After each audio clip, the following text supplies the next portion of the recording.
አባታችሁ ሰማዕቱ ቅዱስ ጊዮርጊስን ሊቃውንቱ ቅዱሳኑ እነ ቅዱስ ያሬድ ከመደመና ክረት ምሉእ ሃይማኖትከ ውስተ ኩሉ ምድር ተሰማ ዜናከ ውስተ መጽሐፈ ሕይወት ተጽፈ ስምከ እያሉ ነው የሚያመሰግኑት።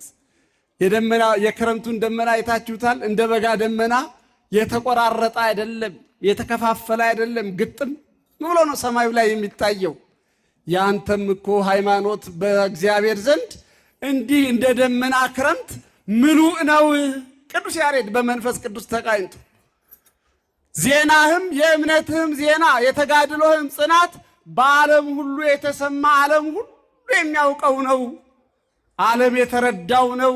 ያወቁ የተረዱ ደግሞ ይጠቀሙብሃል። ስምህም በሕይወት መጽሐፍ የተጻፈ ነው የሚለው ታላላቆች አባቶቻችን ስለተረዱ ሀገር ችግር ላይ ስትወድቅ ይህንን የበሰለ ሰማዕት ተማጽነው ታቦቱን ከመንበሩ ሄደው ነው ድል አድርገው ሲመለሱ ይህንን የመሰለ ቤተ መቅደስ የሰሩልን። ክብር ምስጋና ለአምላካችን ይሁን። እኛም እንዲህ አይነት እምነት እንዲኖረን ያስፈልጋል። እንዲህ አይነት ጽናት ሊኖረን ያስፈልጋል። እንደው ዝም ብሎ በዓል ሲሆን ተሰባስቦ ማክበር መዘመር ብቻ ሳይሆን መሰረታችን ሃይማኖት ሊሆን ይገባል። መጽሐፍ ሃይማኖትሰ መሰረት ይእቲ ወካልአኒሃ ህንፃ ወንድቅ ነው የሚለው። ለሁሉም ነገር እግዚአብሔርን ማመን ማለት እግዚአብሔርን መውደድ ማለት እግዚአብሔር የሚወደውን ሆኖ መገኘት ማለት ነው። እንደውም አባቶቻችን 3 ነገር ይናገራሉ። ይቅርታ አላበዛባችሁ። አንደኛ ባህርን ምስጢሩን አላሰፋው። ባህርን ሲያዛት እግዚአብሔር በባህር ውስጥ ያሉ እንስሳት ነፍስ ያላቸው ሁሉ ተፈጠሩ። ሁለተኛ ምድርን ሲያዛት እጽዋት ተፈጠሩ። በመጨረሻ ሶስተኛ ሰውን ደግሞ ራሱ እግዚአብሔር ባራያው በምሳሌው ከራሱ ፈጠረው። በዚህ ምሳሌ መሰረት ከባህር የተፈጠሩት እንስሳት እና ዓሣ ከውሃው ሲወጡ ምን ይሆናሉ? ይሞታሉ። እጽዋቱም ሲቆረጡና ከምድሩ ሲለዩ ምን ይሆናሉ?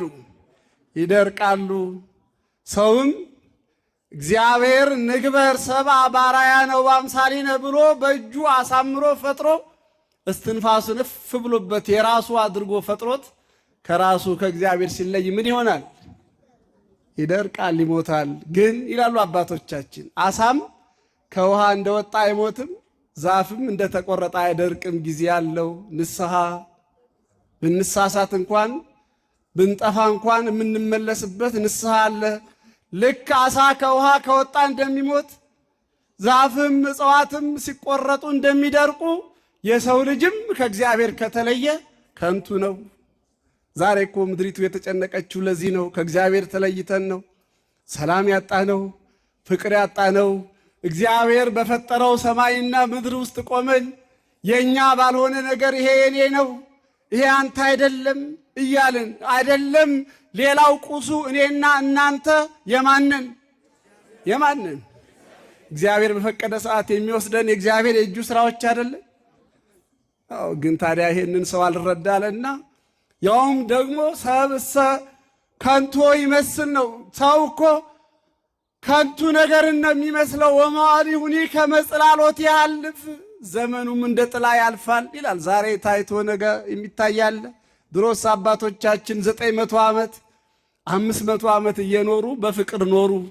ዛሬ እኔና እናንተ ወአመቲነኒ 70 ክራማት አለ ቅዱስ ዳዊት 70 እና 80 ነበር። ያም ደግሞ ወርዶ ታች ሆኗል። አሁን ለዚህች ዕድሜ እንዲህ ስንሆን እግዚአብሔር ይታዘባል። ከእግዚአብሔር መለየት ነውና እንግዲህ እነዚህ ዓሣውም ከውሃ ሲወጣ እንደሚሞት እጽዋቱም ሲቆረጡ እንደሚደርቁ ሁሉ እኛም ከእግዚአብሔር ስንለይ እርስ በራስ ወንድም ለወንድም እርስ በርሱ እንዲህ አሁን በምናየው በምንሰማው መልኩ እየሆነ መቅሰፍቱ ይበዛል። ስለዚህ እንዲቆም እንደው መሆን ያለበት ሰው ከእግዚአብሔር ዓሣም በሕይወት ለመኖር በውሃ ውስጥ መኖር እንዳለበት ሁሉ እጽዋቱም በሕይወት ለመኖር በምድር ላይ ወይም ሳይቆረጡ እንዲኖሩ መኖር እንዳለባቸው ሁሉ ሰውም በመልካም ነገር መኖር እንዲችል ከማን ጋር መኖር አለበት? ከእግዚአብሔር ጋር። አባቶቻችን ታዲያ ከእግዚአብሔር ጋር ይኖሩ ስለነበር ሰው በሰራው ነገር አልደነገጡም፣ አልተሸበሩም። በሰማይ የሚበር በምድር የሚሽከረከር መሳሪያ ቢመጣ ዱላ ይዘው የእግዚአብሔርን ኃይል አድርገው የመጣውን ኃይል ሁሉ በማን ኃይል መለሱት? ለእኛም ኃይል ይሁነን እግዚአብሔር።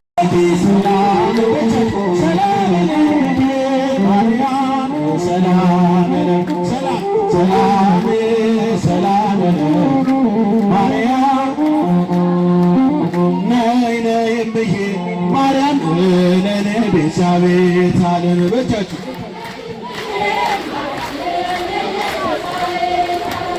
ነይ ነይ እምዬ ማርያም ለኔ ቤዛቤት አለን በቻችሁ ማርያም ለኔ ቤዛቤት አለን የማለት እናት መድኃኒዓለም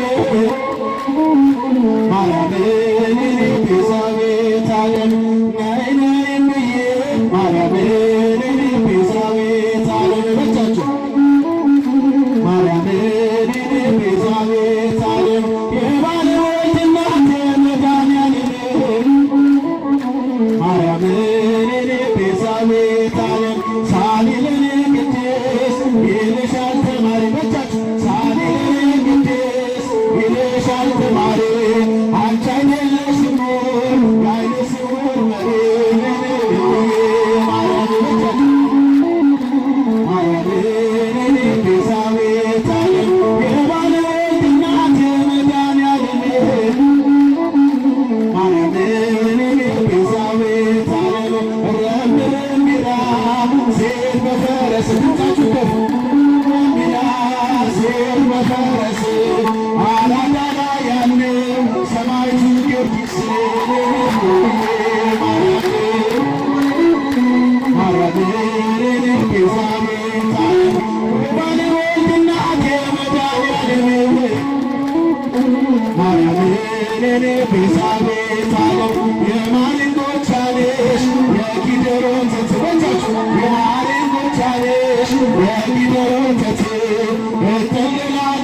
Thank you.